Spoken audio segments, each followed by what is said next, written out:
महाराष्ट्र नवनिर्माण सेना पनवेल तालुका आयोजित दहीहंडी उत्सव 2024 5,09,999 व भव्य चषक पारितोषिक असे आकर्षकांना म्हणून ठेवण्यात आली होती।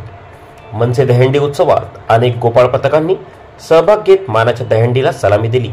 आयोजक पनवेल तालुका अध्यक्ष रामदास पाटील, उपतालुका अध्यक्ष चिंतामणी मुंगाजी यांनी येणाऱ्या गोपाळ पथकांना सलामी भेट सन्मान चिन्ह देऊन सन्मानित केले।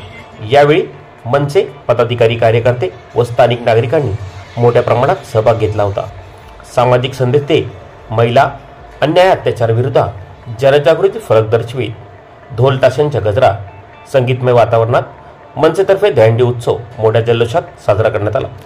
इथे सलामीसाठी सज्ज झाली, त्यांच्यासाठी जोरदार 5 स्तरांची सुट्टी मुलगी धडीकडे 5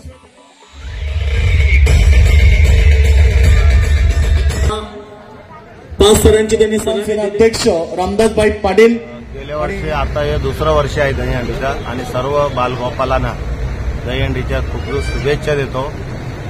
पण आताचं जे प्रकरण जे चाललंय, आता आपण बघितलं महिलांवर विविध ठिकाणी अत्याचार होत आहेत। तर आपण बघितलं की मागे आम्ही आंदोलन देखील मोठ्या प्रमाणात घेतलं होतं।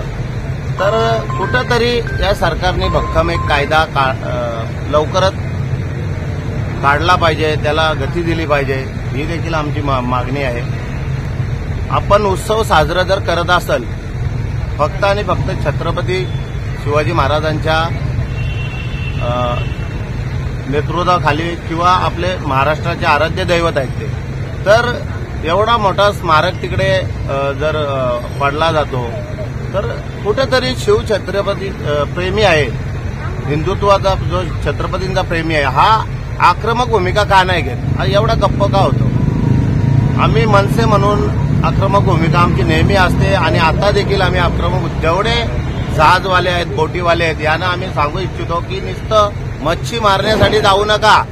काही घटना अशा असतात की तिकडे आक्रमक भूमिका कोलीवाडी लोक असतील, कोली लोक असतील, यांना घेणं आम्ही त्यांच्या सोबत आहोत, मनसे सोबत, आणि ही भूमिका आम्ही घेणार लवकरच ती आहे। आणि आतापर्यंत जवळजवळ 8 ते 9 पथक आलेले आहेत आणि मोठ्या उत्सवाने ढोल ताशे वाजवत मनसेच्या दहीहंडीचं स्वागत करत आहे। आणि सर्व बालगोपालांना मनसेच्या वतीने, पनवेल तालुक्याच्या वतीने आम्ही खूप खूप शुभेच्छा देतो। मनसे प्रत्येक ठिकाणी पुढाकार घेते आणि विविध सण आम्ही नेहमीच राबवत असतो, हे देखील आपल्याला माहिती आहे।